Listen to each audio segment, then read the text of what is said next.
Hey everybody, welcome to the Choochin podcast. It's episode 3. We've got 2 guests today. We've got our first guest is a recurring guest. It's Frank Nunez from episode 1. Our second guest is my former assistant coach of the Umpy Owls, Brian Dana. How we choochin', guys? How we doing? Happy to be here with Tim and yeah. Frank the enforcer. Does Frank have his mic working? Yeah, what's There up, he boys? is. I'm glad to be There he here. is. I'm glad to make it again, making me the second most hosted person on this podcast. Frank is a recurring guest, ladies and gentlemen. And he'll probably be around quite a bit. Hey, he's got nothing else to do. He's ready hanging out. Just all these things are accurate. But, we'll keep records of Dana, records. Do you remember the first time you met me? I could tell you the first couple times. I'm not sure which came first. Frank, I could tell you a good Frank story. Go ahead. I bet. So how I met Frank. So I head up to Umpy to coach some ball. There about a week, and practice is about to begin that day. I'm in the head coach's office. We're talking as the boys are setting up the cage for practice later. No, I'm telling it, Frank. I'm telling it. And so I've met a few of the players. I've met Frank's brother. I've met a few other guys. Haven't met Frank yet. And I'm sitting in the office, and the head coach calls him in, and I just see this kid run in the office. He's all, in his velour tracksuit. Jesus Christ.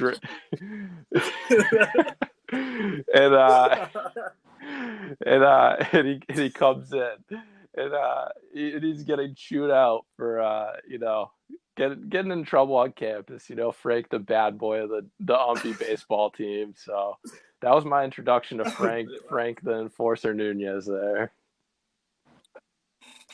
Holy cow! Yeah. I've left those days behind me. I've really done a 180. Yeah, Frank's days of alleged crime are behind him. That's a fact.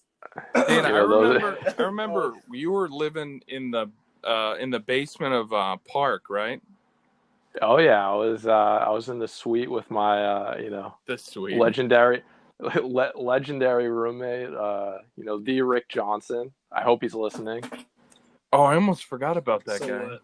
So wet. Yeah, that was my start to Maine. So yeah, had you ever been to Maine before that? I mean, yeah, I'd probably, I don't know how far up I've been. Southern Maine, probably never passed. But yeah. Definitely never passed Bangor. No. Definitely never passed Bangor. Maybe not past Portland. I would say probably not past Portland, honestly. That's probably about right for most people from Massachusetts, huh? Tim, I don't think anyone's really going up past where you're from. Sebago's about as far as the normal person goes. That's up there. It's like it's 2 different states, really. I'm just gonna be honest. You could make it 2 different states, but the southern half pays for the upper half. You know what I mean, Frank? I mean, we don't have anything to pay for, right? We're keeping the lights on up there, pal. Shovels. We're keeping the well running. I'm not sure if there's any lights. They're keeping the potatoes growing. Yeah, we're keeping them supplied with potatoes, and that's why they let us. Hardly a fair exchange if you ask me, but we'll just keep running it Definitely for all time. Man, Dana, dude, when that was you got to be the best assistant coach Umpy ever had, and that's hands down. Really. I don't know if I could actually say that. I did hear that they got an assistant recently that is pretty good. I think he had some shoes to fill because I'm gonna throw a name out there. Brady Rowe, legendary assistant. I thought you were going to segue into me. I was getting there. I was going to say, Brady Rowe, I'll give him a shout out.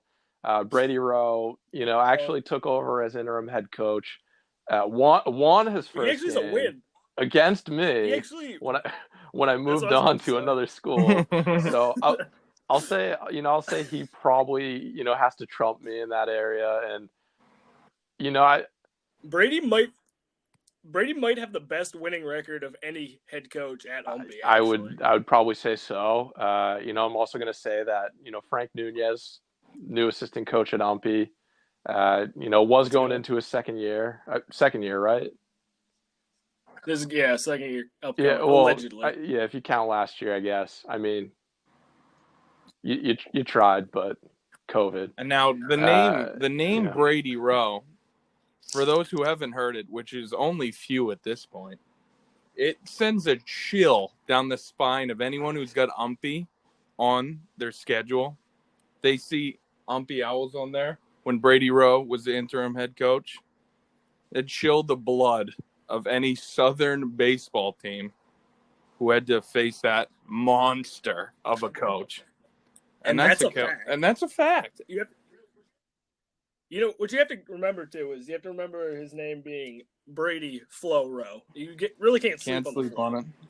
This man has great hair. Incredible lettuce. Halfway to his ass, I heard. Unreal. Rocking her. Used to be, man. That was unreal. Rocking her. That was unreal, man. Dana, so what are you up to nowadays? Not too much. With the whole working. COVID? Yeah, working. Doing a little bit of remote working, a little bit of in-office working, doing some admissions work, trying to pay the bills, but still coaching too. Volunteer assistant over at the new school, but not enough ball. Missed the days up at Umpy when it was 24/7. That's right. My question is, have you ever got a recruit as good as Matthew Choochin? He was my first recruit, and I don't know if anyone will ever beat him. I've got a few that have been pretty good. We're name dropping a lot of celebrities this episode. Yeah, no. My boy Choochin, dude. That guy. I'm not exactly I'm not exactly sure who Matthew Choochin is, but if you're talking about my boy Krusty, that's he's the original recruit. You don't beat the original. Coach, Krusty, all the same guy. I mistakenly called him Matt one time, and he. If you dropped a Matthew on No, it was because I was over the house, and his mom was calling him Matthew, and I called him Matt by accident. And he looked at me with a death stare, and I was like, "My bad, Krusty." That's really almost unforgivable, to be honest. I don't know what I was thinking. Stepped out of line there, Dana. I messed up one time, and I don't know how many years I've known the kid. One time, and one too many. Dude, I'm surprised his mother. Yeah, right. That's just disrespectful in her house like that. Yeah, I think she might be the only person who doesn't call him Krusty. It's kind of weird. I get thrown off by it, but yeah, you're not wrong. I've been there. I've heard it. It is confusing. So Dana, your first season coaching for Umpy, what was that like? What were you thinking heading into your first season? Expectations, when I went up there were, pretty much nothing. I kind of went up with an open mind.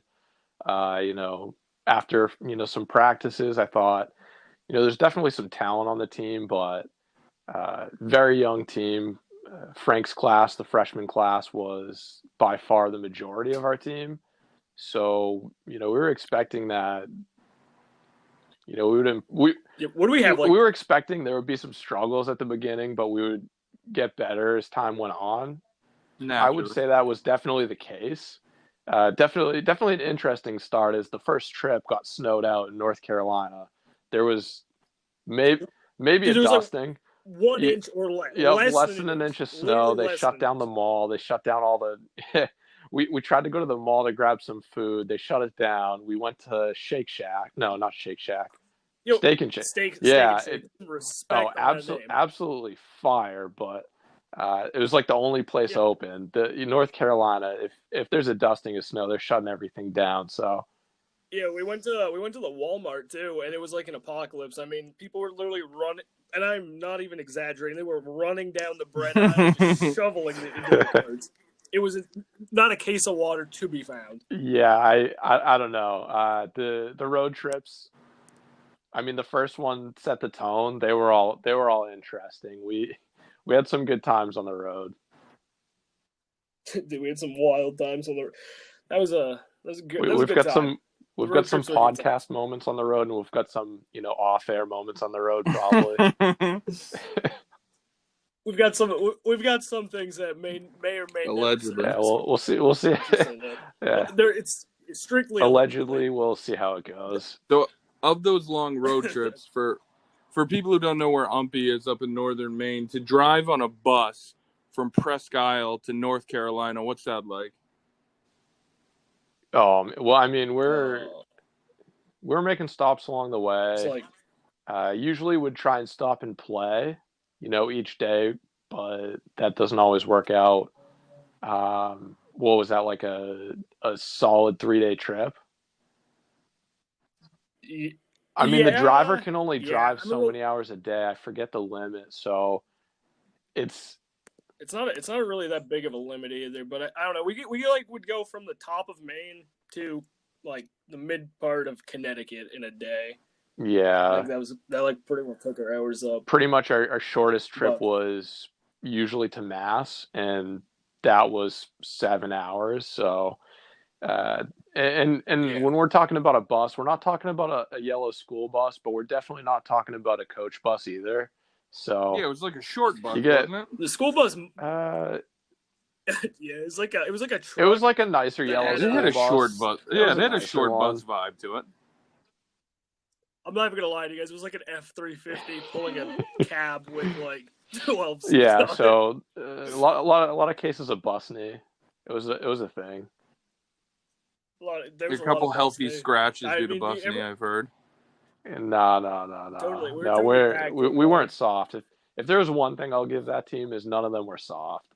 So no one was a scratch. That was a good team. No healthy scratches, but we were playing through some busney for sure. Any of those long trips stand out? Any of them come to your mind right off the top?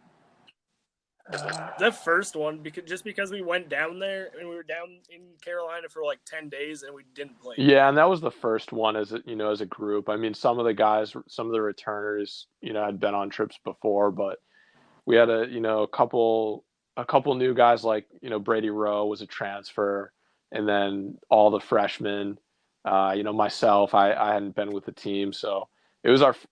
What do we have? We had 12 or 14 first years, right? Yeah, we probably had, I don't know, a handful of returners and then, a lot of new guys. So it was our first road trip together. So that one stands out. I'd also say probably one of the bigger ones.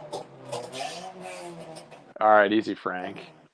Frank's ripping That parts. wasn't me, man. That wasn't me. That was not me starting my season. Yeah, they've already got a few inches up in the county. Yeah, the heat wave brought together some nice 20-degree weather up there. 20-degree weather. Yeah, is the heat wave for northern Maine.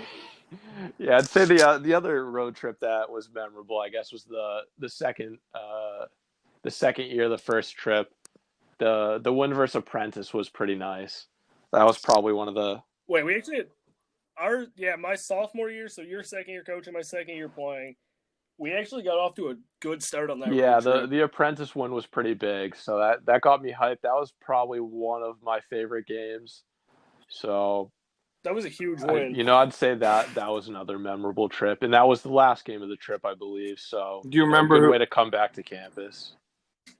All right, no, you're forgetting. We played Mary Washington. Yeah. So that was the Apprentice was the last game of the road trip. Let's not talk about the other one. Do you remember who pitched that game in Apprentice? Saul Nunez, my twin brother. You remember the final score? I want to say 3-2. I was going 4-2, but it was a tense game. It was, especially after very close. I don't even know what we lost the first game by, but it was. I don't think it wasn't that bad of a loss. That was actually we played decently. I don't know the if you were first there, game as well. Frank, but it was not a decent game. All right, dude. I made my pitching debut in that game, though. I mean, that part all was right, I'm decent, starting to but connect the dots on how that game went. No. I actually I did solid. I had 1 inning of work. I think I only let up 1 hit, no runs, no walks. That's not bad. Definitely no strikeouts. Yeah. Let's throw that out. No, I already had that. important facts.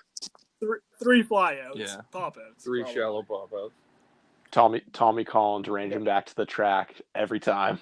Off Yeah, the right. wall. Yeah, right, dude. My boy, no. My boy, Saul Nunez is probably tracking him down at the pitcher's mound from shortstop. You know, I wasn't. That's an wasting my time athletic catching play. him. When Frank's out in the outfield, first base, he's an athlete. When he steps on the mound, his powers are gone. It's true. I'm like I don't even know. I'm just stuck. I'm stuck in the mud. You know, I can't move. Just watch. Actually, after 2 outs, the instant they make contact, I don't even care if they squared it up and tee it up. I'm literally just putting my head down and instantly taking my glove off and walking to the dugout. Well, Frank, you know why that is. You gotta flex on it. You know you don't pitch with your cup in. When you take your cup out, where do you think that weight goes? Right to your feet, buddy. You're running in cement. Oh, shoot. You're not wrong. I think you're getting him confused with his other brother, Christian Nunez. Oh, man. Holy. The name drops. Man. Dana knows every legend of Northern Maine. All I'm saying, I'm going to throw this out there. I'm going to call him out because, maybe it'll get him on the pod with me. But I asked for Cris to be my guest, my co-guest or co-guest star. Wouldn't do it. Wouldn't do it. I was upset. I tried. I was upset, but Frank's probably a little bit better. Cris would just sit there and just laugh at me the whole time. Frank's genetically the same as Cris, I think. I appreciate that, Frank. He'll give it back just as much as anyone. Cris. I'd say Cris will give you the laughs more. Cris will definitely laugh. Cris will make me feel good. Like he'll make me think I'm funny. But I appreciate the back and forth with Frank. Always good to have that. Yeah, dude. I actually did. Holy. Me and Dana, dude. Dana was my boy back when we were, especially sophomore year. There's so many stories. Oh, geez. I probably couldn't even separate freshman and sophomore year. It just all blends together now. It's been a few minutes, but there's too many good times. Every time I look back, I just feel old now. But that's because both you guys are old as shit. Getting up there. True. What are you guys pulling up on quarter century apiece? Not yet. That hurts, Tim. I think. Definitely wait, hurts. Dana, you're past that, aren't you? I'm a little bit past it. Yeah, you're past that for sure. Yeah, I'm a little bit past it. Let's not get Dana's carried almost away. Halfway to retirement. Oh, I'm not even. I'm Dana never retiring. You think Umpy was paying me like that? Well, you won't have to retire. If you love what you do, you won't have to work a day in your life, Dana.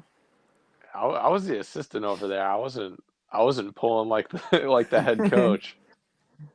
Yeah, but you were getting free housing. That's a benefit. Yeah, dude, you were getting free meals at the Umpy Calf.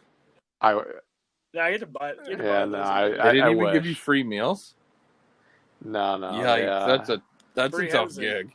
I mean, they gave me like I said, free housing. They gave me a hookup, but yeah, I was paying for food. But the Umpy Calf, you can't hate on it. It was actually pretty good quality, other than the soft serve machine was broken all the time.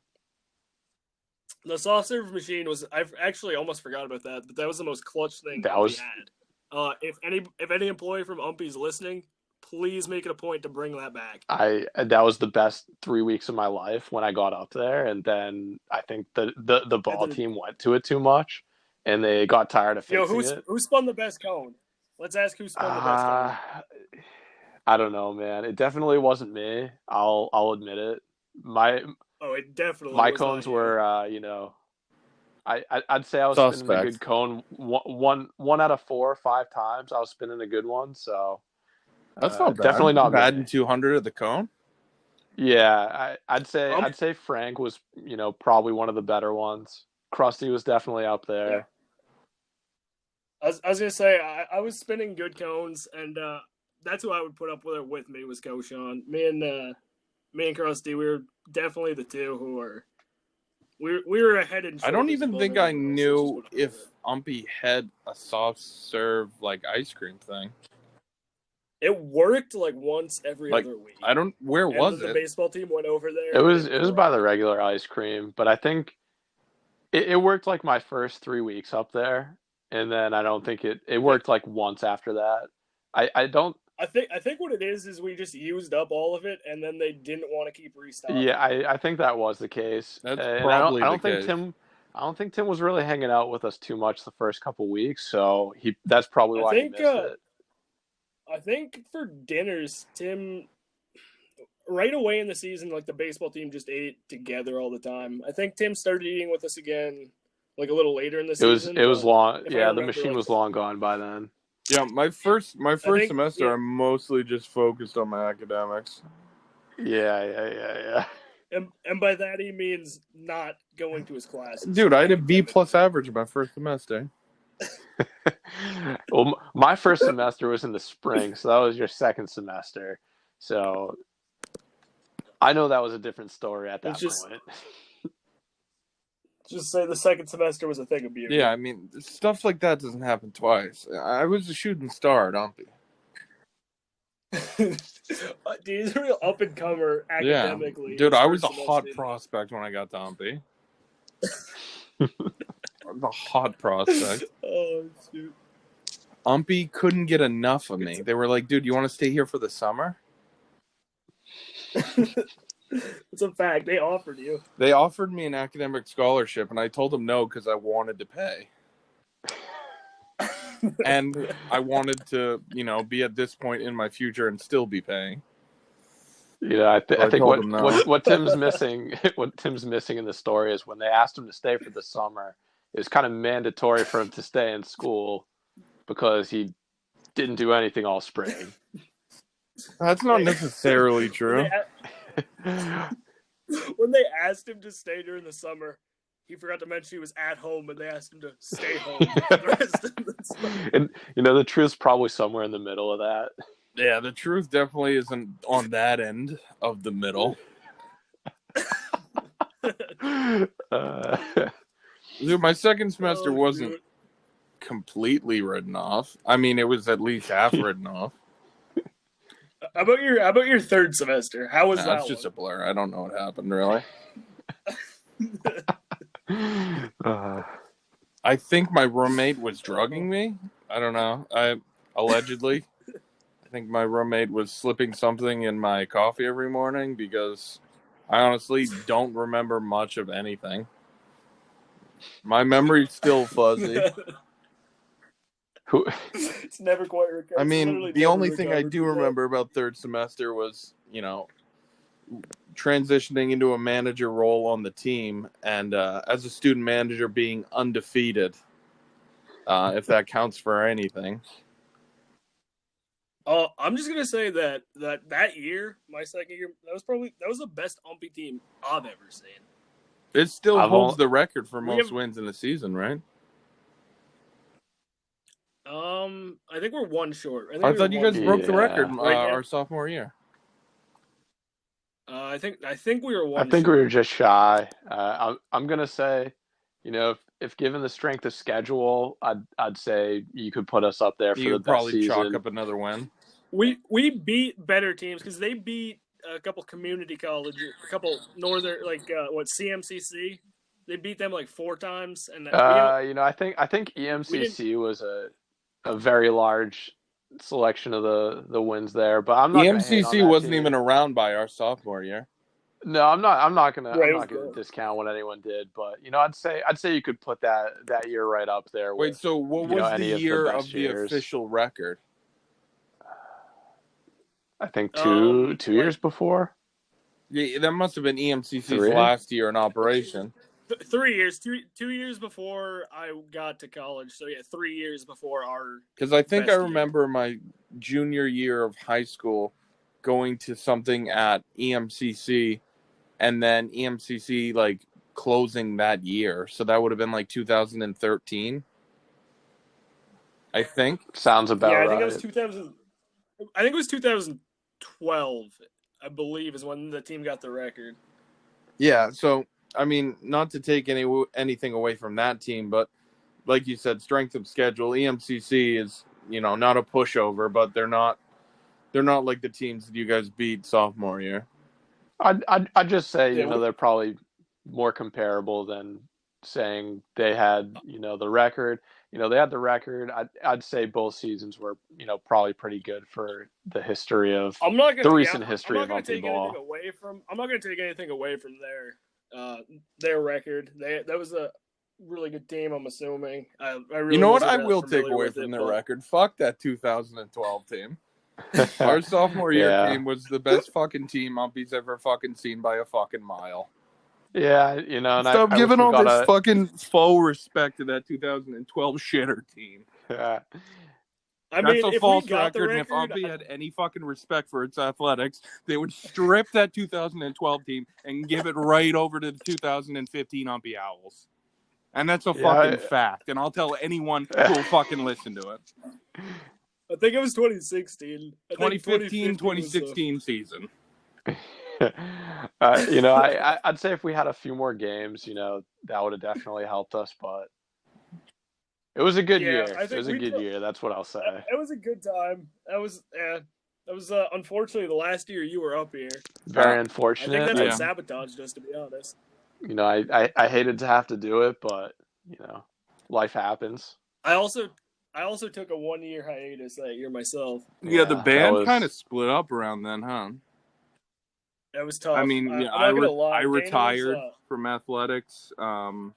That's true too. Wait, that's weird that all three contributing members to that team are right here, right now, talking, and we were probably the reason they didn't fare so well because all three of us. There's a few big graduations too. The previously right. mentioned Brady Rowe was on that team. I did. He came back as the assistant coach, and I'm going to tell you, he was trying to give us the credibility we desperately But needed. Coach Rowe versus Player Rowe was just on another planet. That kid. Player Rowe. I mean, if we're playing D1 eating. competition, I'm still expecting him to go 2 for 3. That's Brady Rowe. Dude, did he actually do that against Orno? I don't know what he went. I'm pretty sure he got a hit every time. He was one of the few. Brady Rowe should have been a D1 baseball talent, right?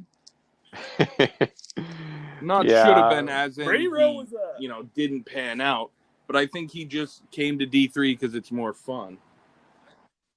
I think Brady Rowe was probably looked over for his size, but the kid has insane work ethic, and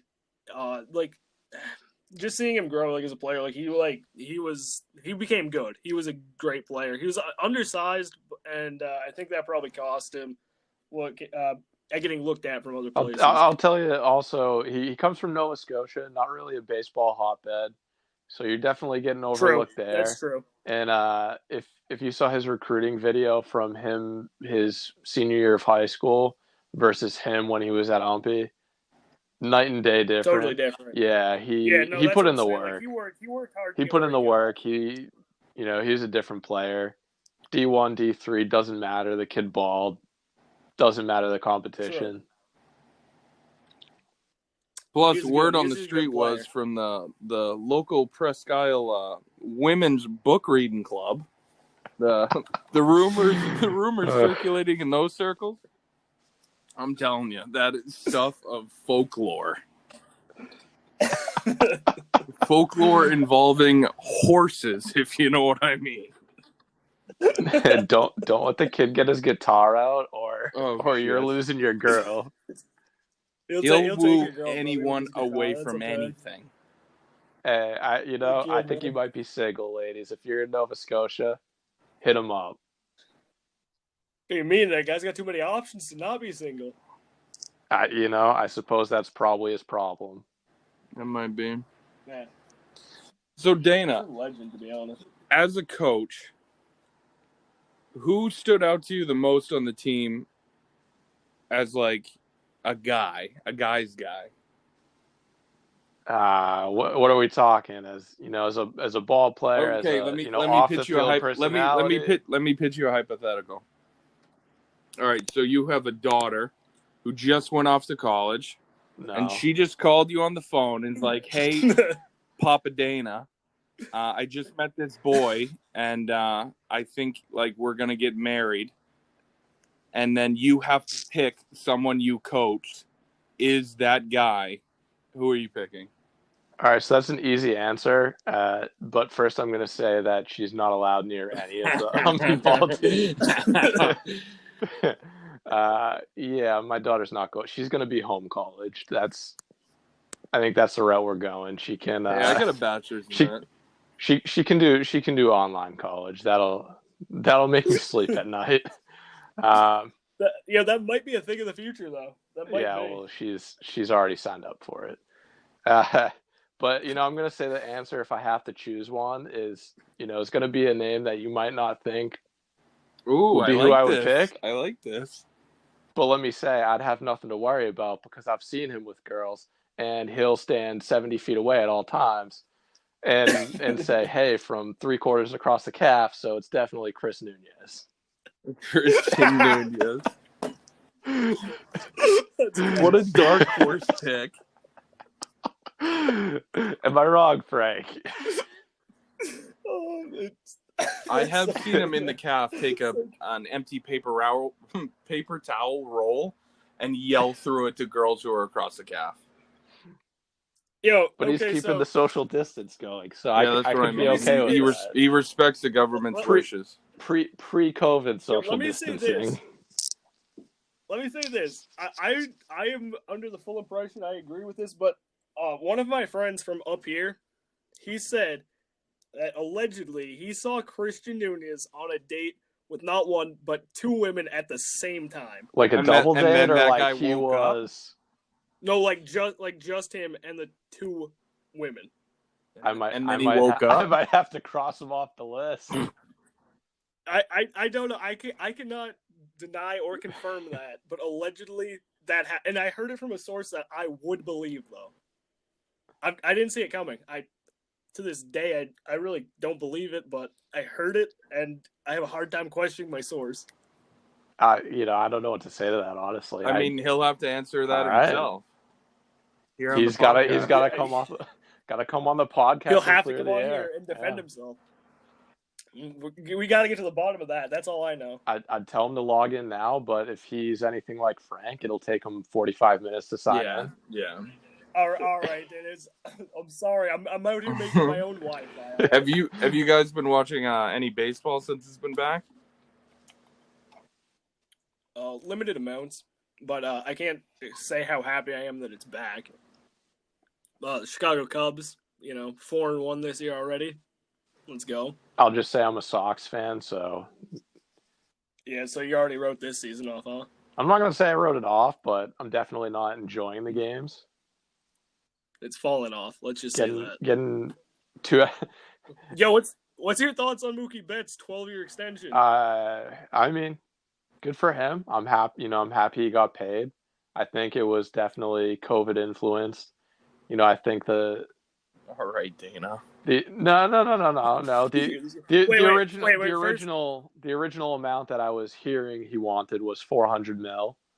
The Sox were apparently offering just over 300, and they weren't close, so he was ready to go to free agency. But now he signed before the season started for I think in the neighborhood of, what was it, 350 or 360? I think it was 349, not including this current season. Yeah, and then there was deferrals as well, which really brought the value to like 305 or something. I think he would have tested free agency if that was the offer in the market that was pre-COVID.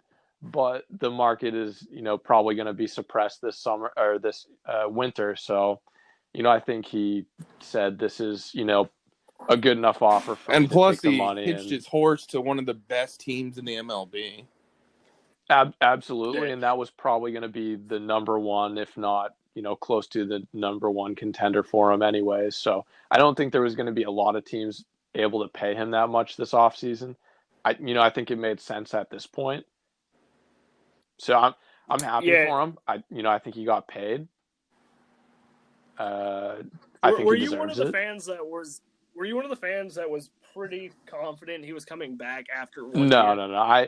I thought he was staying with the Dodgers no matter what. I That's thought what he I'm I saying. thought he That's would what go I to felt free like too. agency and re-sign with them, but circumstances change. So, I figured the Dodgers were the ones with the pockets deep enough to sign him to what he wants and not sacrifice the rest of their team. Yeah, at this Yeah, and they have point, a bunch yeah. of younger guys too, so it's not like everyone's getting paid, Mm. 300 mil on their team. Right. They've got some cost control guys, so it made sense. Do you remember where you were when you heard the news he was traded? I don't. I do. Uh, I was at work. I It was like 11 a.m., I think. I don't remember the day, but I was at work and I got the notification on my phone that he had been traded. And I was like, "What probably at are work we as well. doing? Why would the Red Sox do that? Like, I get he was asking for a lot of money, but is he not worth that money? I mean, if someone else is willing to pay him that money, is he not worth that money to keep him?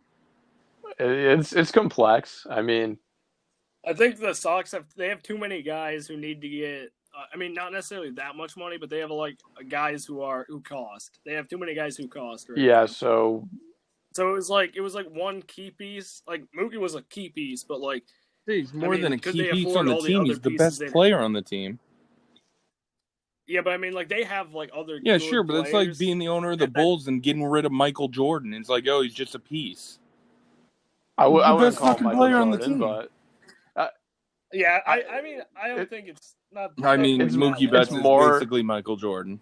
It's more of a team sport as well. Not that basketball isn't, but basketball you can have, a big three and go win a ring.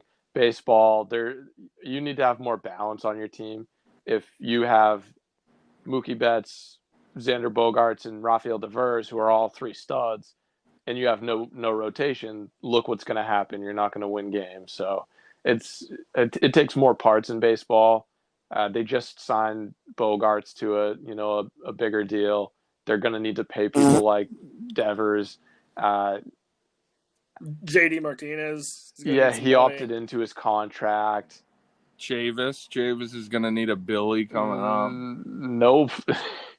Chavis better renegotiate that contract right now while the Red Sox got money in their pocket. Price was taking up a lot of the payroll. Yeah, offloading Price was almost worth getting rid of Mookie, but that just stuck half his contract. Dagger in my heart seeing Mookie go. Definitely hurts, but to get pretty much, do you let him walk at the end of the year, or do you get something for him? You let him walk. You let him walk. You let him test the free market, and you put $1 on his highest offer. I think. You got to try to. I think you got to try to get. He's likely going to go because the price wasn't going to work out. So you try to get what you can for him. That's what I think that way too. Yeah, they're also trying to reset the luxury tax, which I don't think it was the number one motivating factor. But man, that whole thing that they said about that makes me so more angry. I mean, just the fact that they would trade away Mookie, like a 5th round draft pick, someone that they went out and found. He spent a year here in Portland, Maine, where I live. He's a Sea Dog. Like, we developed him into what he was. He's homegrown talent. Shout out to the Portland Sea Dogs. Shout out to the Portland Sea Dogs, undefeated forever. So he's someone we found, we developed, and we turned him into a top 3 player in baseball. And to trade him away for who? Alex Verdugo? Who? And it seems like the excuse is the ownership of the team wanted to save a little money in a fucking luxury tax, and they wanted to get rid of David Price, who they were the ones to give the fucking contract to, and then turn around and complain that he's getting paid too much. So it's like we because of them giving him a bad contract, you have to get rid of a player you've turned into a top 3 talent in the whole league because you want to save some money on a tax and you want to get rid of a bad contract that you made. The whole thing just soured me on the Red Sox so bad. I've been a Sox fan my whole life, and that's like the only thing that the Red Sox have done where it's sickening. There's no excuse to me. I get like, he has a year left and you can get something for him rather than see him go. But if he goes, then he goes. Like, to trade him for a prospect now, if Alex Verdugo turns into something, then obviously I'll be eating crow for saying this, but to give up such a good player for peanuts because you're scared he won't come back and you won't pay him what he's worth. I mean, to let him go sign with the Dodgers for as much money as he was just asking for. I mean, it's not like the Dodgers had to pay him a ridiculous amount of money more than he wanted. We offered him a 10-year extension for $300 million, and he said no. And everyone just goes, oh, he's greedy, blah, blah, blah, blah. And then it turns out what he was asking for with deferments was what we were offering him. So what was the big deal in the first place? It was like the management, the ownership, didn't want to just give him what he wanted. I don't understand how they had to make this so hard. And now the team suffers because we don't have him. Sure, we have more money, but I don't accept that the Red Sox today are better than they were with Mookie.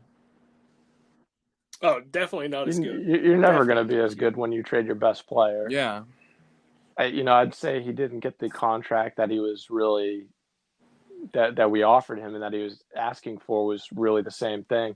Again, I think it changed a lot due to the situation and the market in baseball, that was immediately impacted by COVID. But, there's a lot of factors there. I would have been happy to see him, play one more year and see what happens, whether he walks or stays. I would have been happy to see it. But I understand as well, you can't keep everyone.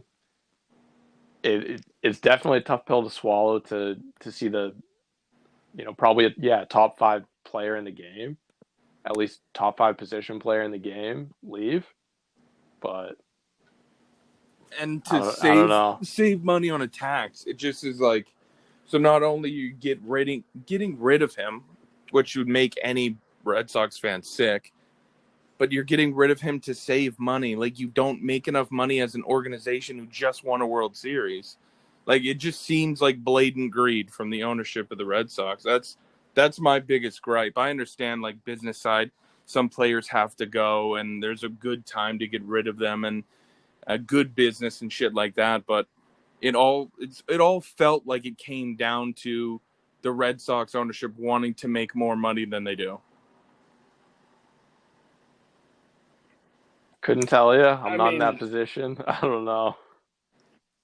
It'd be nice to be in that position, but I can't speak on that totally. I mean, me not being a Red Sox fan, I mean, I just see it as like it is what it is. But like, I mean, I can understand where Red Sox fans are. Yeah, it's like the Cubs. The Cubs losing a big player.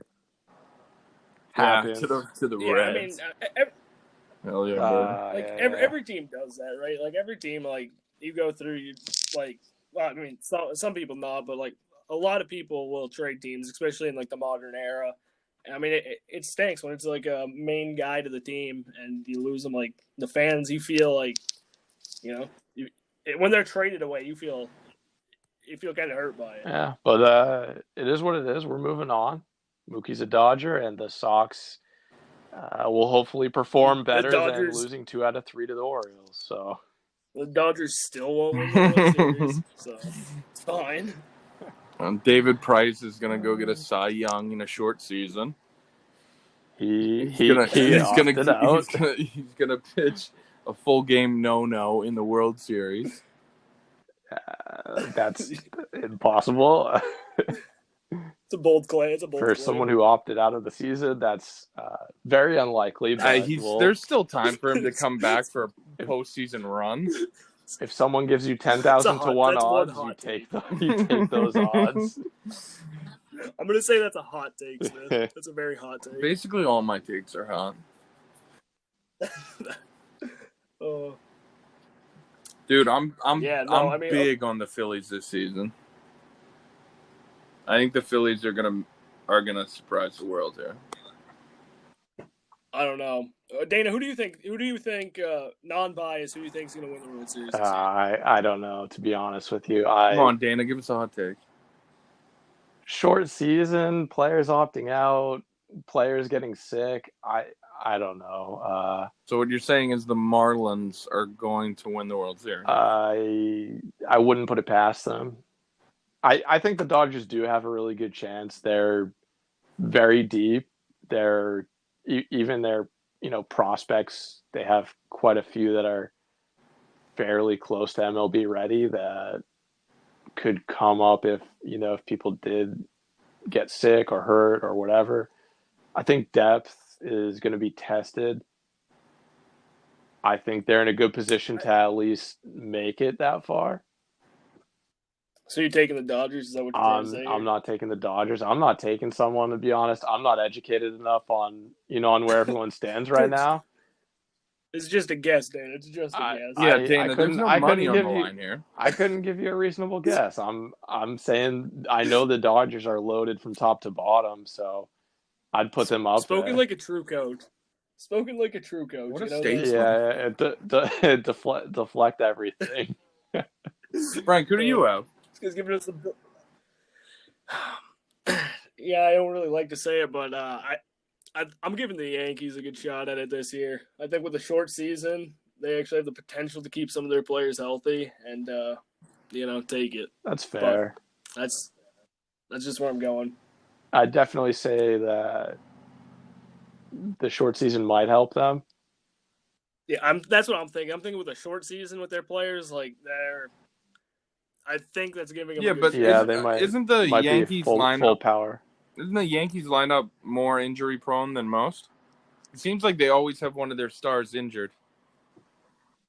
Well, yeah, some of their stars are fairly hurt, but I think I'm just thinking with it being like a shorter season, they'll probably.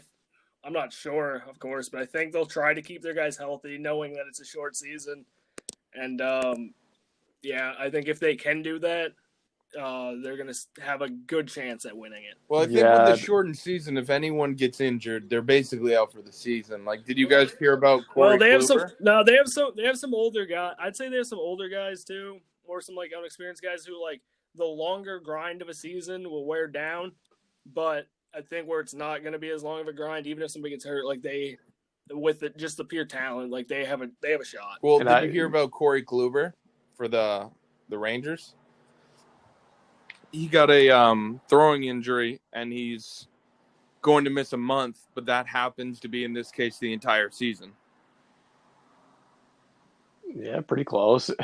So that's what I mean, is that if you have injury-prone players on your lineup, I mean, even a non-series injury, losing a month in any other season wouldn't be, terrible. I mean, obviously it's not good, but if you have to miss a month due to injury, that is the whole season right now. Yeah, I heard Verlander was. Well, I heard Verlander was out for the year, and then Verlander said he was not. So. Yeah, he tweeted and said, "I'm not out." He just said he had a strain and he had to sit out a game or something. Yeah. I don't know how long it is, but I think that's going to be a problem for a lot of people. Is that if you're out for a month, you're going to be in mid-season form by the off season. So we're basically a fucking cooler, smarter, more attractive-looking version of ESPN. And that's why we're on the podcast. That's why we're on the podcast, so everyone can see.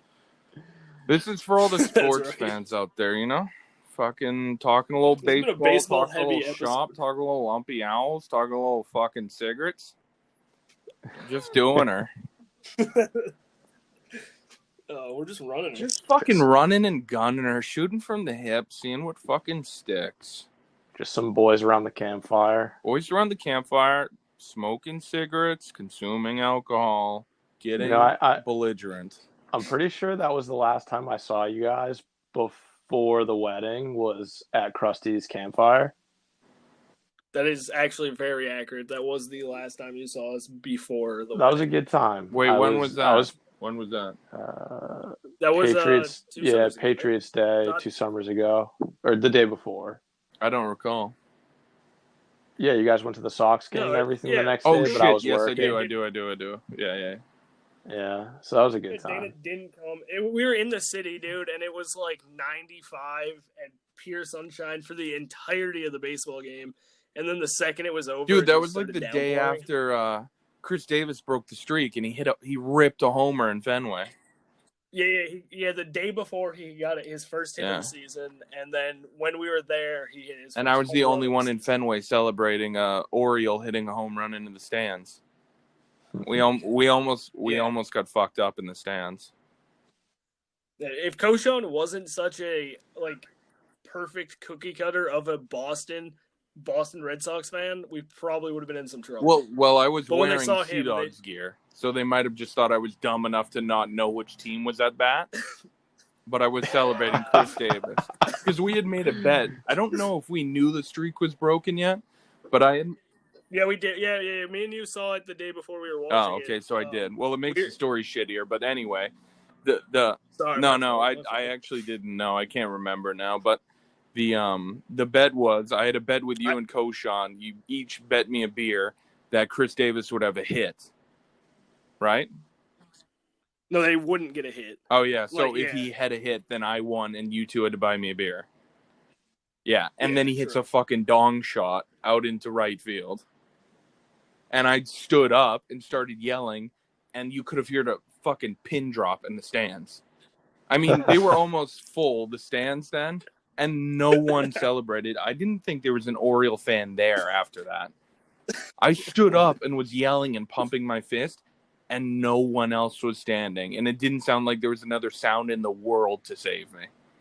Like, if there was a bunch of Orioles fans that jumped up, I would have been able to maybe, sit down quick, and no one would have noticed. I was on a fucking island standing up and cheering. That's Tim Smith. Yeah. Me and Choochin were just I couldn't even say it. We were just blown away that we actually had to go buy a beer. I mean, I thought he was going to fly out. And then once I saw it keep going, I was like, holy shit, I'm getting 2 beers on the house at Fenway, and they're like $8 a piece. Yeah, whatever the fuck one beer costs at Fenway. I mean, if Tim's still drinking the PBRs, it's like a whole 30 rack. I don't even. Do they sell PBR? Yeah, they sell PBR at Fenway. I hope not. It's all just craft shit. Yeah, it's still $15 for it. Yeah, which is ridiculous because if they had PBR, I would have picked PBR over that shit.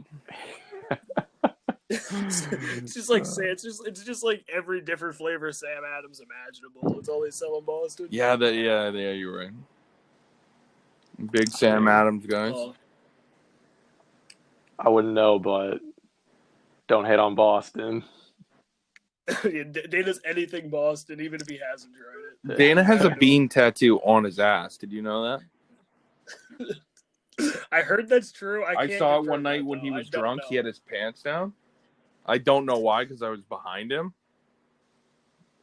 That's awkward. I saw his bare ass that had a bean tattoo on it. Unconfirmed. Unconfirmed bean tattoo that I confirmed saw on his ass. Pleads the fifth.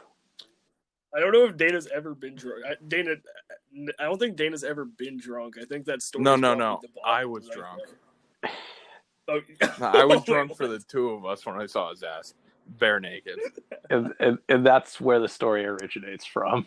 Yeah, I think I must have walked into a bathroom while he was pissing, and I was just blackout drunk, and I just stood there and stared at his ass. The odds it was Dana was pissing into a toilet with his pants around his ankles. Yeah, I got you. Got your ass.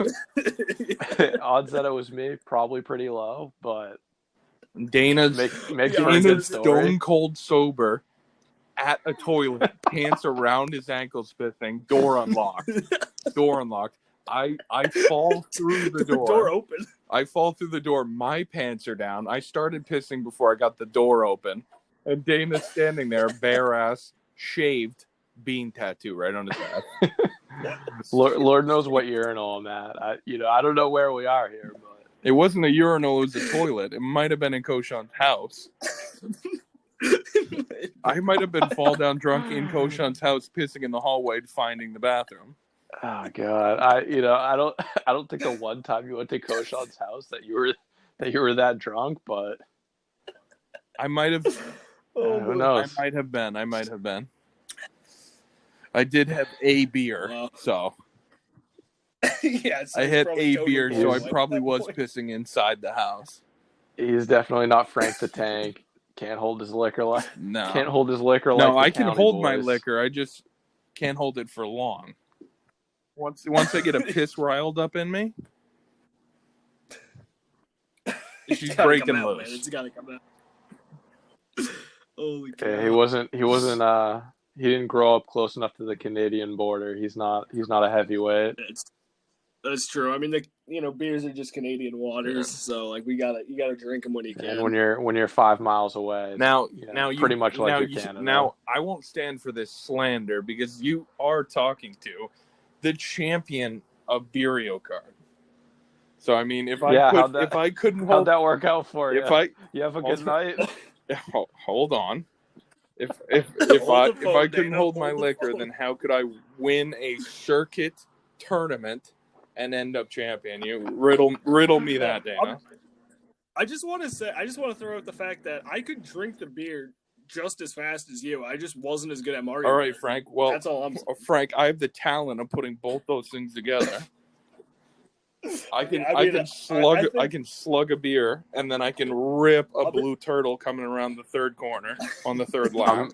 I'm hearing a lot of excuses from Frank's direction. I actually want to say the fact that when me and Tim did square off head to head, I did get hit with a blue shell on the third lap, and that allowed Tim to pass me.